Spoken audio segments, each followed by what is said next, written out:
Hey Shauheen, how's it going? All is good, man. All is good. I'm excited to be here. Thank you very much for joining me. You are a PGA Tour coach on Team Callaway.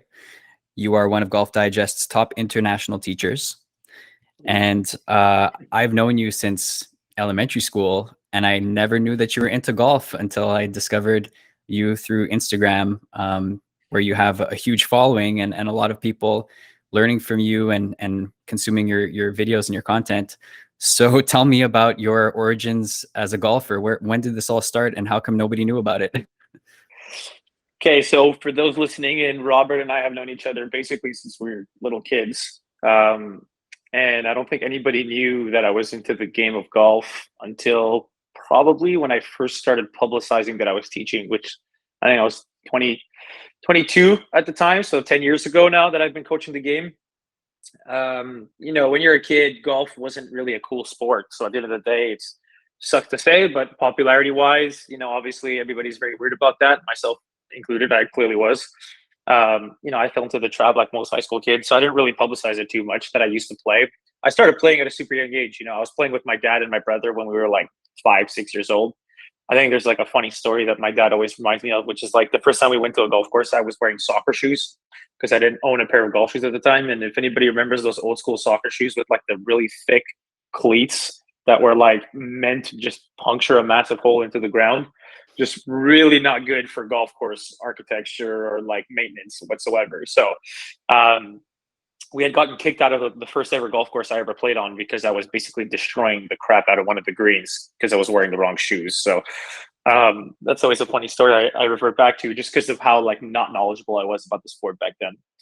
But I've been playing it for 20, 25 years, 30 years. I mean, 32 going on 33 now. Started playing when I was 5 years old. So like 27 years, let's say. And I only started to play more consistently after high school. Like in high school, I would play it for fun.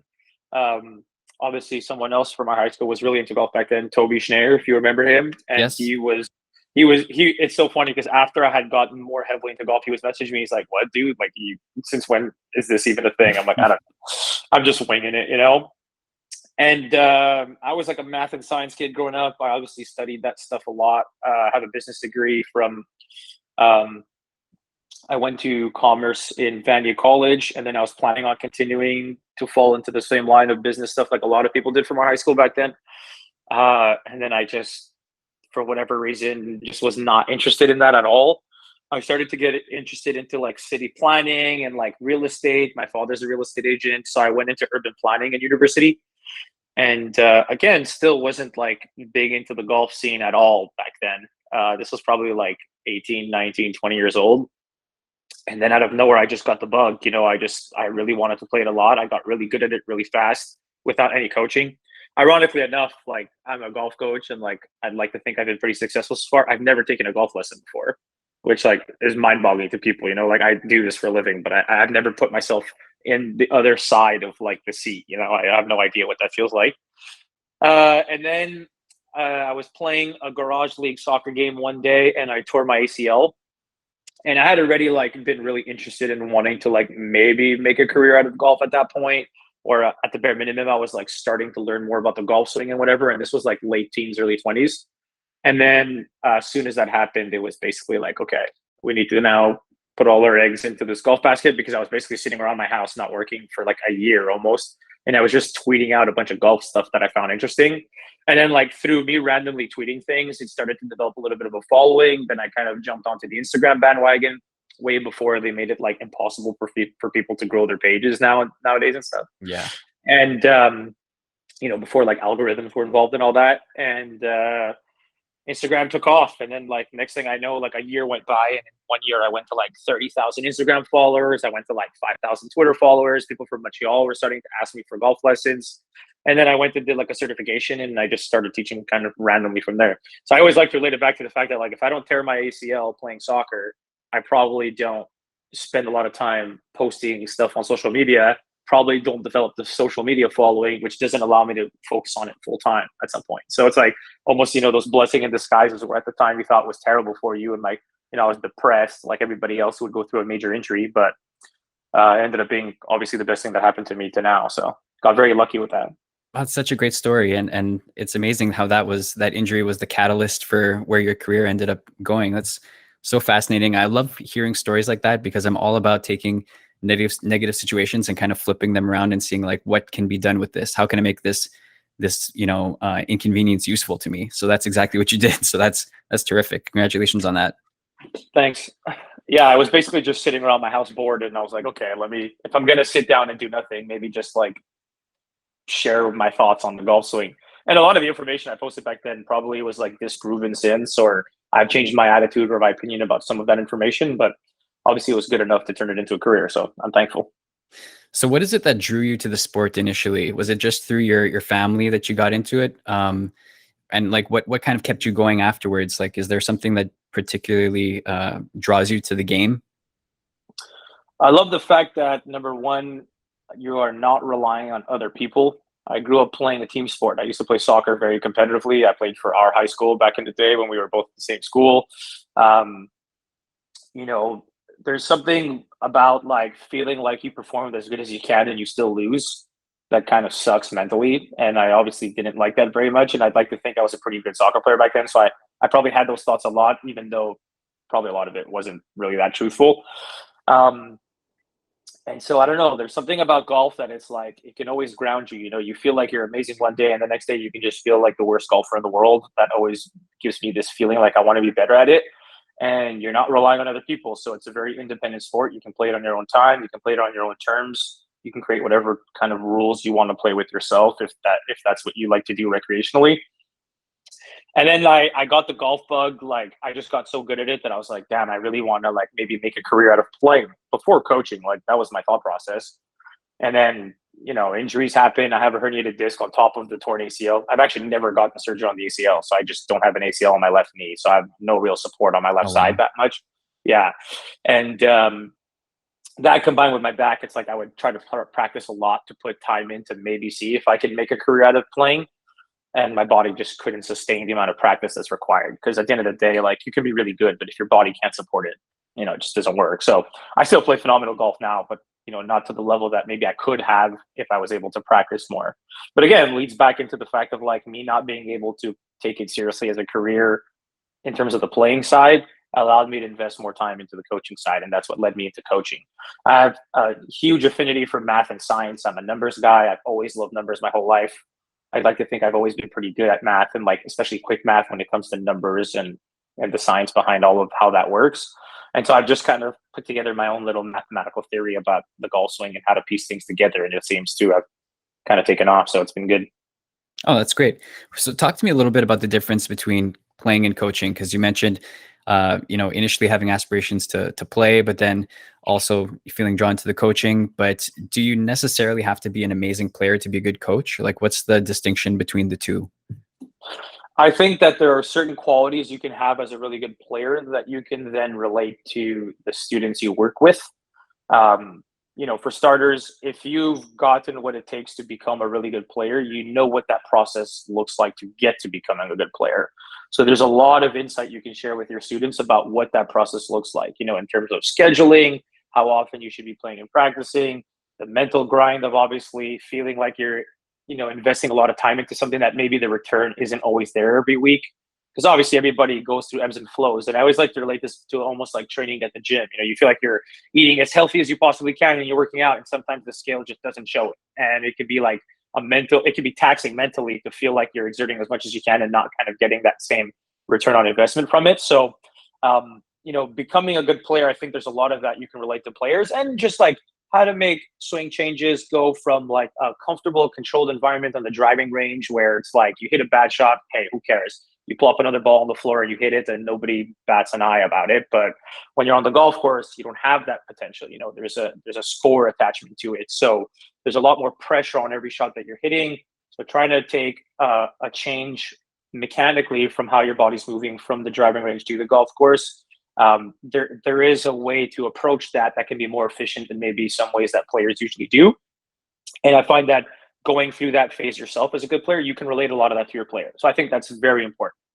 On the other end of the spectrum, I also think it can be a little bit overblown to some degree, where it's like, you can be really, really knowledgeable about the technical side of the golf swing and the mechanics and what scientifically makes a golf swing work versus not work without necessarily being able to physically do it yourself.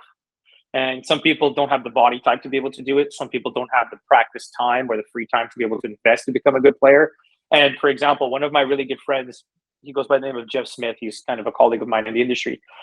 I don't want to downplay his playing ability, but he's nowhere near the playing ability of a lot of other coaches that I've seen. But he's one of the best coaches on the planet. I'll give him credit. Like, he works with top 10 golfers in the world, and he's got these guys to win these huge tournaments without having the ability to do it himself. So he obviously understands from a technical perspective how the swing works or what to match up together to make the swing deliver your desired result, without having the ability to do it himself, which shows that, and he's just one case of many where I know that's this for a fact in the golf industry. So I think there are a lot of pros to being a good player that you can relate to your student. I don't necessarily think it's a requirement for you to be a good coach, though. That's so interesting. And as you mentioned, you haven't been coached yourself. So how do you think that affects your technique as a coach, not having been, I guess, I'll use the word indoctrinated, but that's probably not the right word, but, influenced by a coach on your own? Like, how do you think that's impacted you in the way that you teach others? To be honest, I think it's also a good thing for me personally, because I went into it with an attitude that it's like, hey, the information I'm sharing, this is what works. And I didn't want to have other people come to me with their information that kind of combats my own personal thoughts about the golf swing, because of several reasons. Number one, I see so many young coaches now where it's like, hey, I was learning from so-and-so coach who I used to work with on my own golf swing, and this is what he told me was always right. And then he comes to me with his information that I completely disagree with.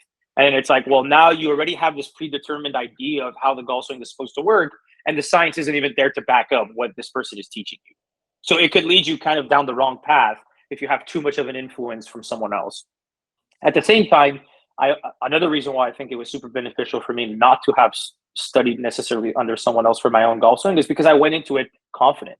I didn't go into it with, it's like, oh, I know this information, but then someone just told me this information is wrong. Now I have to learn a whole new set of information to make a career out of this. I was just like, this is what I know. No one ever told me otherwise. I've put it to work, with a couple students. It seems to have worked. I'm just going to keep rolling with this, and no one's putting me down. So I never really had to go through a mental hurdle of thinking that my information might not be correct. Whether it was or wasn't back 10 years ago, it's kind of irrelevant at this point, obviously. But I didn't have to go through that process of having anxiety or nerves or being afraid that my information might lead someone down the wrong path, because all I knew is what I knew, and no one ever told me otherwise. So I think there's, if you have a mentor and the mentor is teaching you some good information, or you're watching how the coach is maybe communicating within the lesson, you can pick up tidbits of stuff. And I have I have some coaches now in Montreal who work out of our academy, or even just will be around the area and will want to come watch me teach. And I always let them come and shadow my lessons. There'll be a fly on the wall where they'll sit down and they'll kind of watch me go through my process with my students. And I always tell them, don't take any information I'm giving someone in a lesson as hey, it's this or nothing. I want you to just take certain aspects of how I communicate things and then put your own spin on it. Whether it's the same information or not, I want you to communicate that type of information in a way that you're most comfortable. You don't have to copy me like a robot and be like, hey, Shauheen said it's exactly this, this, and this. And if it's not exactly explained this way, it won't work. It's like, no, that's not true. There's so many different ways to attack a problem. There's so many different solutions to the same problem that I want you to find the way that's most comfortable to you and that you feel the most confident communicating. Because at the end of the day, a student of any industry can pick up when you don't sound confident when you're talking. Imagine an electrician coming here and you're asking him for a problem with the wiring. He's like, yeah, I think you're like, oh, come on, dude. Do you even know what the problem is, or you're just kind of winging it, right? So if you come in and you're assertive and you're confident, and you like the way you're communicating, that's what's most important to me. So you come in, you take little tidbits of how I talk, what I say, the approach I'm doing, but you have to put that into your own kind of DNA and your own way of translating that to the player. I suppose it's also different from student to student, right? Because not everybody has the same body type. I guess not everybody's swing is going to look identical. Although I could be wrong. I don't know anything about golf, by the way. My experience. That's okay. Yeah, it's not your job to know anything about golf, so I don't blame you. No, that's it. But I'm fascinated. Okay, so I'll provide a couple of different things. Number one, body types change from player to player. swing speed changes from player to player. How much energy the person has the ability to transfer into a golf ball changes. That can be obviously improved upon, but not always. Sometimes your physical limitation changes that. Well, a player who transfers a certain amount of energy into the golf ball might have to move their body in a different way to see the same result as the way I'm doing it with more or less speed than that other person. So there's so many different components to the golf swing mechanically that, like, without diving into it, the goal is just to put a lot of pieces together. And I always tell people, it's like the golf swing is no different than a math equation. You know, your end result, let's say, is always 100. But then you have A, B, X, Y, and Z as components within that golf swing. Well, those numbers can be very different, and they can be in different orders, and they can have different relationships to each other. But as long as the end result is 100, hey, you just won, right? So the golf swing is very, very similar in that aspect. There's a lot of different moving parts. They're all moving a different varying level of degrees and speeds. You just have to blend those pieces together. And obviously, that's where I'd like to think I'm a specialist in at this point, to get those pieces together to get that desired result. But to say that everybody needs to have A, have a certain value, and then B, have a certain value, and X have, I mean, that's just not the way it works, unfortunately. Yeah, you're going to be banging your head against the wall trying to get your body to do stuff it's not meant to do, I guess. And we get people like that all the time. Like, I'll get a guy come in and he's like, "Oh, I saw this swing on YouTube and I'm trying to copy these pieces." And I'm like, "Yeah, but you're like, your body can't do this part of that piece. And if one thing changes in this entire formula, the whole swing falls apart. So if your body can't do this one specific thing that it needs to do to make the swing work that this other golfer is doing, even if everything else, 98% of it looks the same, you won't see the same result as that person." So you have to be very careful trying to copy people. And that's also why I'm a big believer of, like, don't teach models in the golf swing. There is no such thing as like, hey, this is a picture of how the golf swing needs to look, and everybody has to have this exact moving piece to the puzzle. Because if you try to do that and you can't physically match it piece for piece, man, you're gonna hate yourself, and you're gonna feel like you're wasting time on the driving range. And my job is not to make people do that. So within certain limits, I guess you can't Happy Gilmore it either and just kind of like freestyle, right? I mean, there are some freak athletes who go to the driving range and they've never hit a golf ball before, and they just happen to put a lot of really great pieces together and hit the ball without even necessarily knowing what they're doing to get there.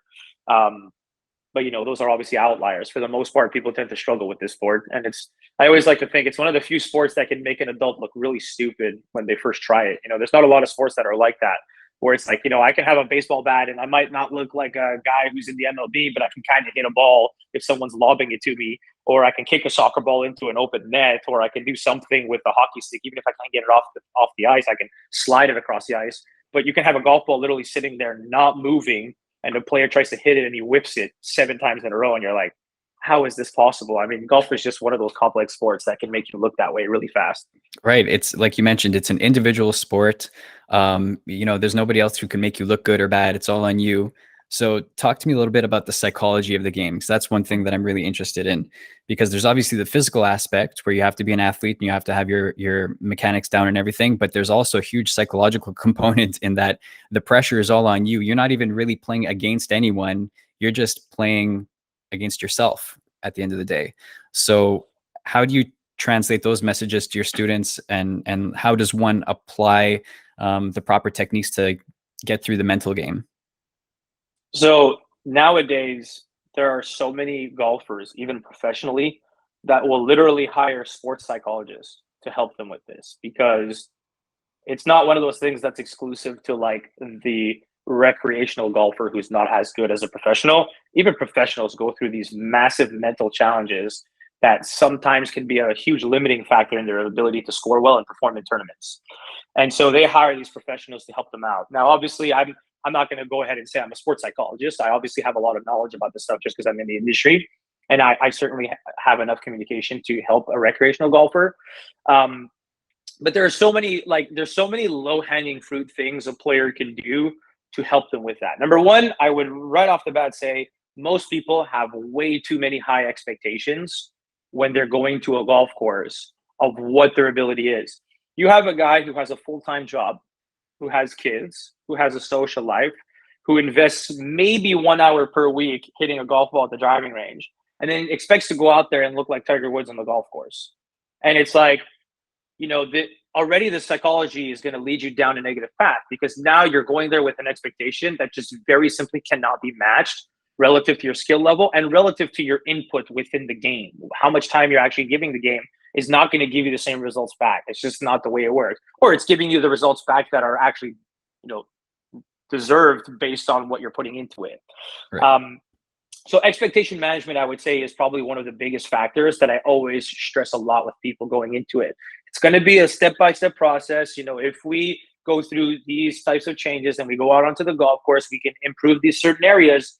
But don't forget, at the end of the day, golf is about putting the ball in the hole the fastest. It's not about looking good. It's not about hitting the ball very far. It's not even about hitting the ball straight. It's about, can I get the ball in the hole fastest? Well, in order for me to get the ball in the hole fastest, there's 45 different elements of the game of golf that's required. You have to be good getting out of the sand. You have to be good being able to chip the ball. You have to be good being able to putt the ball. You have to be good being able to hit a ball when it's in the fairway with an iron in your hands, or you have to be able to hit a driver off a tee that goes higher and straighter. Like, there's so many different aspects of it that people go into it thinking like, oh, I'm so pissed because I shot 80 today. Well, it's not about you shot 80. It's how did you shoot 80? Did we improve certain areas that we worked on? If the answer is yes, and it's other areas that kind of left you into the same scoring, well, those areas, once we improve them too, then the scores will go down and your game will be better. And the lower you shoot, the better your game is. So, I think people's expectation managements are really bad. And I think that a lot of coaches don't stress enough those expectations to players when they're going out onto the golf course. I go out there, I want to shoot a certain score. I'm not investing the time into it, but I think I deserve to shoot that score. I also think another big problem is watching professional golf on television. Now, I'll give you an example. When you're watching golf on television, number one, you're watching the 0.1 of the 0.1 of the 0.1 of the 0.1% of golfers on the planet. These are the best golfers in the world who not only are making a technically sound move on the golf ball, they are also having a skill level that is crazy. There's only so many ways to kick a soccer ball into the net or curve it a certain way. But why does Ronaldo kick a soccer ball better than 99% of people kick a soccer ball? It's not just his mechanics going into it. Sometimes it's just skill, right? Like, they just have this hand-eye coordination, this skill level that, there's a comfort and a trust in what they're doing that's able to repeat it every single time. Well, you're watching these golfers on television who are already so far away better than everybody. So people think that they can recreate something that these tour players are doing. But don't forget, it's not just that. You're also only watching the players who are actually competing to win the tournament. Meaning there is 150 PGA Tour golfers in a tournament. You are watching the top 10 golfers, the best performing golfers of that week, hit shots. Meaning you're not seeing what's happening with the guy who finished 150th, who hit the ball sideways and didn't perform great, even though he's a professional. So now you have this false sense that every single golfer who's playing at the highest level is doing these beautiful things nonstop. No, they make mistakes too. You just don't see the golfers who are not performing because that doesn't make for good television. You're watching the guys who are actually trying to win the tournament, right? And so it's almost like I always tell people, like, the PGA Tour, when you're watching on television, it's like you're watching an NHL All-Star competition. You're watching the guys who are the best of the best performing at the highest level, but you don't see all the fourth liners in the NHL perform at an All-Star competition. So you're not seeing all these bottom-end professional golfers who are not doing good. So now I have this false sense of what good golf is, and I feel like I can recreate it. And that's just, a professional golfer struggling. Who are you to say that you're not going to struggle? Like, of course you're going to struggle. But people don't have that expectation or understanding. So I'm kind of rambling on, but like, the idea is, communication becomes very important. Having an expectation management is very important, and really just understanding what it takes to play good golf versus what the professionals are able to do. I think if you understood that line, you wouldn't go out there and be psychologically sick. That's so interesting. And it's like a lot of things in life where it's sometimes a challenge of perspective. You're not seeing the big picture. Like, and another interesting thing about the sport is that I didn't even know that there was 150 players on the PGA Tour. I thought it was only the top 10 that you see on TV. So I learned something new today as well. And everybody sees the same big names, right? But you're not seeing all these like journeymen who are like the NHL fourth liners. They're out there too, and they're trying to win tournaments. They're either not good enough, they don't play good enough, they don't have the best sports psychologists or just the best, mental state in general to perform at the highest level. Like, there's a lot of people that you don't see on television, and these are professionals, let alone a guy who's going and play on the weekend with his buddies and he's having 4 beers and expecting to like break his personal record. Like, that's just not going to happen. I'm sorry to be negative, but the truth is, you're going to get what you put into it. And most people don't put in enough to get to that level. That's just the truth of it. So what does it take for you to get the most out of somebody who's like, let's say they're super willing to learn, they want to put in the time and the energy? How do you get the most improvement out of that person?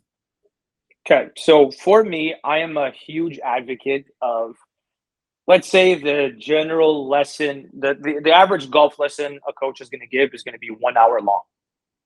Well, within that 1 hour, you have to not only learn the history of their golf game before they came to see you, you have to figure out, based on what you see visually and mechanically with the ball flight, what their tendencies are.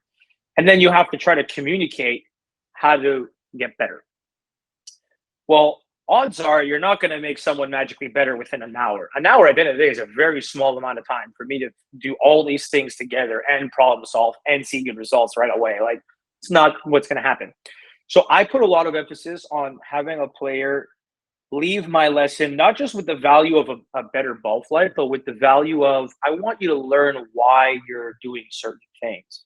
Meaning, I want to increase your awareness into what your tendencies are, into mechanically why you're doing those tendencies, into not only what you need to change within your pattern, but also when you're going to be going through the process of making these changes, what are the expectations? Hey, if I change how my wrist moves in the golf swing, what's going to happen with how I'm hitting the golf ball? What's going to happen with where the golf ball is going to go directionally? What's going to happen with what I'm feeling internally?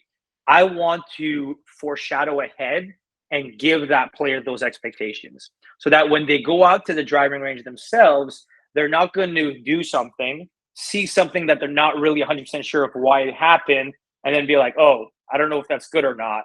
I don't know if I should continue doing this. Maybe I shouldn't do this. And then they're going through this process in their mind, and then they end up coming to the conclusion of, I'm not going to take a chance and continue doing this because I don't know if that's good or not.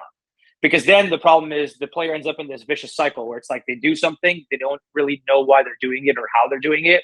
They're not really sure what the expected outcome is. They go right back to square one and revert back to what's comfortable to them.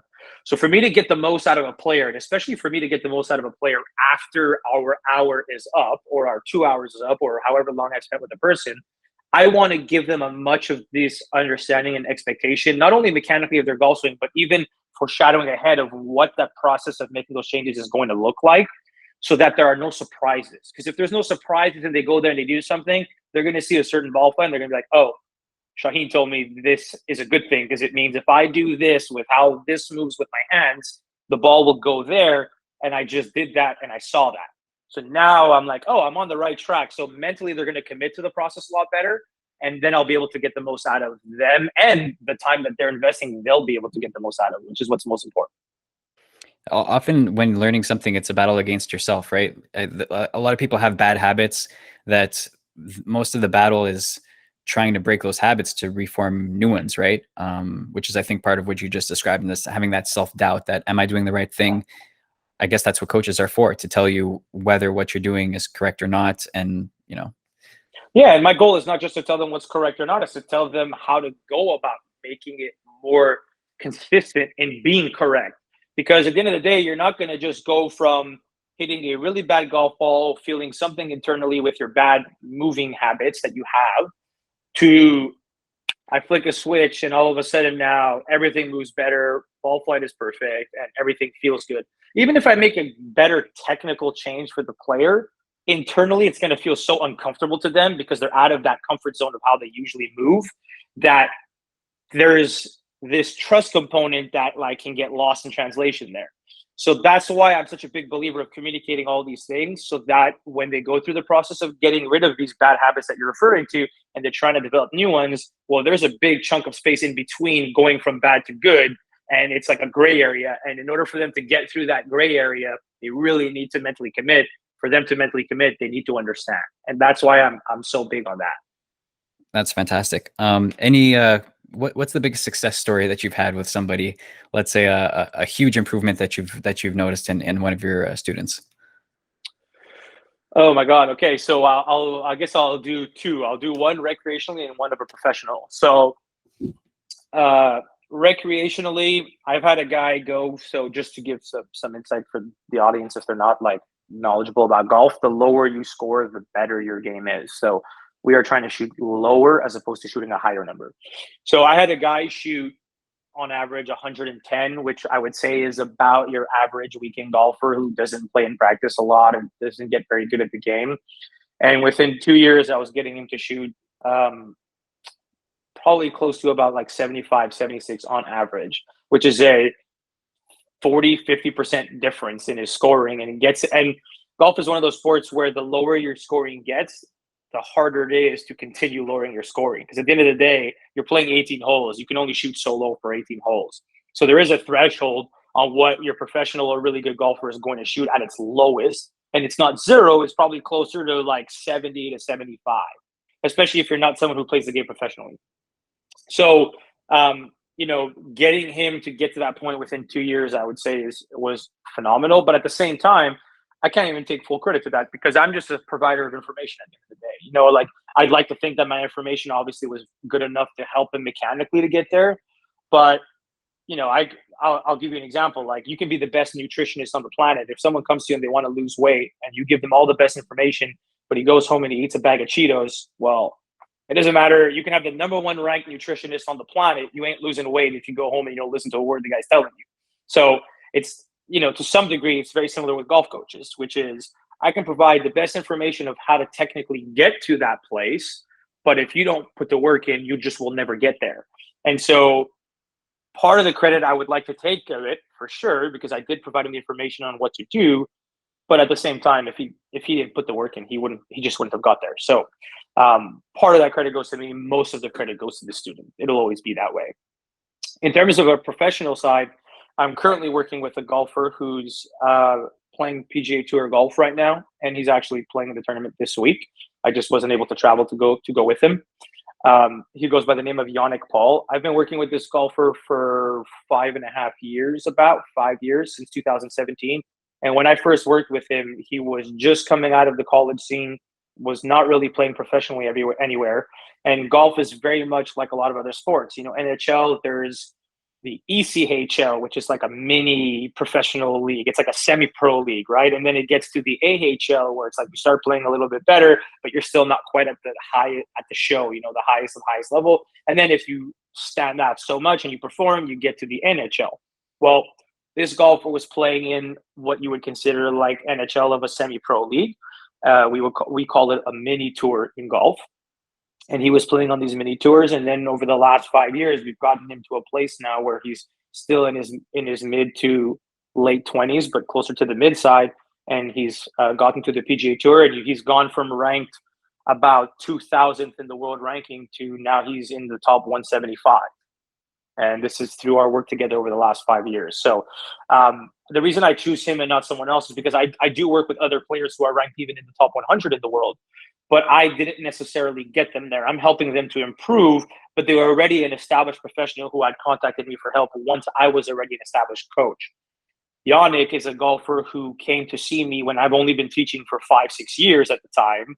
And I've been teaching double that now, but not only that, I've taken him from a crazy world ranking that was nowhere near the highest level to now being inside the top 200, and he's continuing to get better and better and play better golf. So I'm excited to see where the future goes. And he was the golfer who was with me at the US Open because he had qualified for it this year.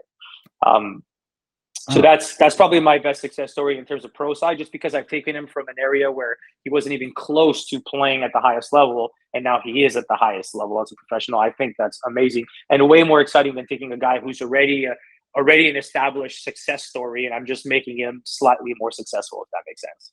For sure. And it's also very cool that you guys were able to take that journey together, isn't it? From, like seeing that improvement. And I guess it's both of you deserve credit for the improvement. It's remarkable. And again, something unique kind of about the sport. Not every sport has that, where you have a coach that follows you throughout your entire career to see you on your way. That's pretty awesome. Yeah. And I the crazy part about it is it's not even just what we did, but also we did a lot of that through COVID. So like for probably about 1.5 years inside of that stretch, I couldn't even see him in person. Yannick travels the world because he plays professionally at the highest level. So I don't get to see him every week. And realistically, I don't need to see him every week. But we were able to periodically meet up in person and continue some maintenance work. And then in between, we would do some video work, and we would jump on phone calls and FaceTimes and Zooms. And whenever we had questions, we would discuss them together. But then for about a year and a half within that, it almost felt like everything was getting stalled out in the world of pro sports, because there was no tournaments anywhere. I couldn't travel across the border. He couldn't travel across the border. We couldn't see each other. So we did online work exclusively for almost 2 straight years. And he's still been able to sustain that level of playing to when once the pro sports world started to open up again, he didn't see a lull in his performance. In fact, he actually continued to perform even better than he was doing prior to that. So I would say like the fact that we even got to do that tells you like everything you need to know about why I think that's such a big success story for me, and hopefully for him too. Yeah, that's incredible. And another good point that you brought up, about the pandemic. How did you sustain your business across all of your clients throughout that time? I know a lot of people had to kind of pivot. A lot of people turned online, as I imagine you did. What was your strategy for coping with the kind of precarious situation over the past couple of years? Okay, so for starters, I would say I was very fortunate because, and I would never, ever, ever want to put any sort of positive spin on what happened over the last 2 years with the pandemic. If there is any small positive I can take from it, is that I was already an established online coach before it happened. So I was somebody who was already giving more online lessons on average than a large majority of coaches internationally. And I would argue I'm probably number 1 internationally when it comes to online lessons. I've given 9,000 since 2017. Wow. So I do my fair share of video analysis on the internet. And I would say I was already doing a significant amount before the pandemic hit. So now what ends up happening is the pandemic hits. People want to obviously continue to get better within the game of golf. Well, what are they going to do? They can't go see a coach in person. People weren't allowing it. My God, over here in Quebec, they weren't even allowing us to go outside. Like, it was crazy, right? Like, you couldn't even get fresh air. It was insane. And so anybody who wanted to continue to get better, obviously there was always going to be a lot of skepticism from online coaching. I'm not there in person with the player. I'm not physically manipulating them into a position if I have to. There are some aspects of limitations within an online, lesson. And so anybody who was skeptical about it before the pandemic, once the pandemic hit, if they wanted to continue to improve, they had to take a chance on it. Well, if they're going to take a chance on it, what are they going to do? They're not going to go hire someone locally. They're going to go on the internet and see who are the more established online coaches who have seen enough success stories doing this, that have a good enough reputation, and somebody that can ease them into that process, because obviously they weren't fully comfortable with it to begin with. And so what happened was, not only was I already pretty successful on the online side before, but then the pandemic hits, and now my online business almost doubles. And so it's crazy to say, because I don't want to put a positive spin on all the horrible things that happened over the last 2 years, but it did help the online side of my business. I wouldn't necessarily say financially I saw a huge difference, and the reason is because there's always a balance. As my online side grew, obviously my in-person side completely diminished because you couldn't see anyone in person. Right. So for about a year and a half, whatever I wasn't doing in person, I was doing online. Did I see a growth financially? No, but I also didn't see a downward spiral financially, whereas a lot of people did. And so I would say I was 100% one of the fortunate ones, in the sense that, anybody who was producing practice nets that you can buy and put in your backyard, they sold out within a month during the pandemic, because everybody wanted to practice in their backyard. Anybody who wanted to buy some sort of consumer launch monitor, which is like a piece of data, a piece of tech that you can put behind a golf ball, and when you swing the golf ball, it'll give you some additional information. Even if you're hitting into a net, it's like a scientific thing that will calculate or estimate certain points of data for you. All those companies sold out all their products. So a lot of businesses did really bad during the pandemic. A lot of businesses did really good during the pandemic. I mean, I would have to assume Amazon almost tripled its net worth during the pandemic, right? Yeah. Like, crazy to say, but there are some people that took advantage of it. I wouldn't say necessarily I had the growth, but at the same time, I did see a growth on the online side. Now that the pandemic is, for the most part, over, or slowing down pretty drastically, my online side hasn't taken a massive dip, because whoever was skeptical about it and went through that process and had a good enough experience, they stayed on board. Some people will always just want to be with someone in person. I get it. That's where their comfort is. And, once things started to open up again, they dropped their online coach and they went back to their local coach. That's totally fine. But there's a lot of people who didn't do that and they stayed with the online coach they had because they were enjoying their experience. It was maybe an alternative financially for them that maybe was cheaper or whatever. And they really liked it. So, for me, it was one of those things where it helped and it didn't. But at the same time, my online side did grow. And I think of that as a positive. So I don't want to put a positive spin on COVID, but I personally, within my business, I don't think it was the worst thing for me, if I'm being honest. Well, that's great. And it's a testament to your foresight, I guess, of being so invested in online before you needed to be, right? Which, helps you get through it rather unscathed. So that's fantastic. I know a lot of industries went through similar transformations. Like I work a lot with people in the music industry, putting together events and stuff like that.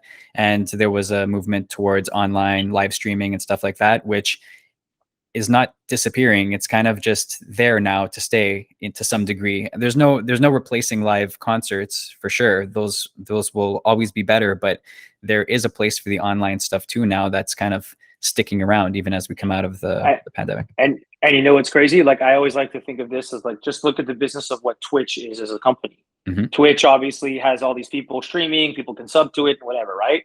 Well, how many DJs now, when they're not performing live music shows or whatever, they're streaming on Twitch and they have people watching, they'll have the TV in the background, they're listening to the music, people will sub to them. Now they're creating a separate form of revenue that wasn't even necessarily a big option for them beforehand.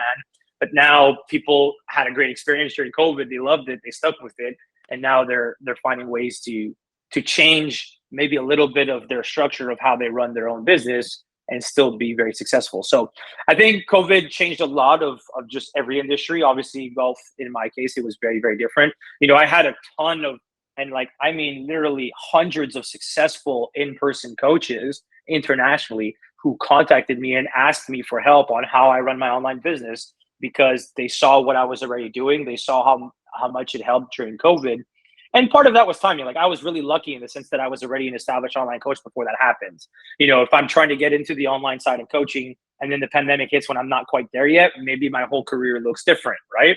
So there is a timing component that I'm very grateful about too. But at the same time, you see all these people who didn't really have an online business and they scrambled to try to figure something out during COVID, whereas I was lucky in the sense that I was already there. And then I helped them, and maybe some of them are still doing the online side because they saw how much you can generate as a revenue doing that, and you can make players better. I truly believe that. You could have made a business out of that in and of itself, coaching coaches to do it online.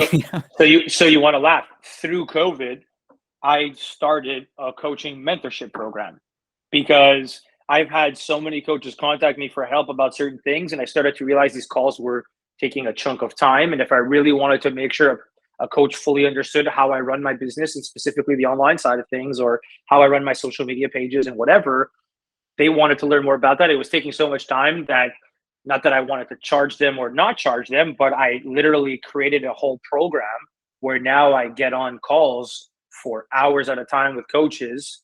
And obviously there's a financial benefit on my side as well, and I teach them how I run my online business and how I do my online sessions, how I run my schedule and my planning of mixing in-person and online coaching. Because I don't do any less online coaching now just because my in-person stuff is back.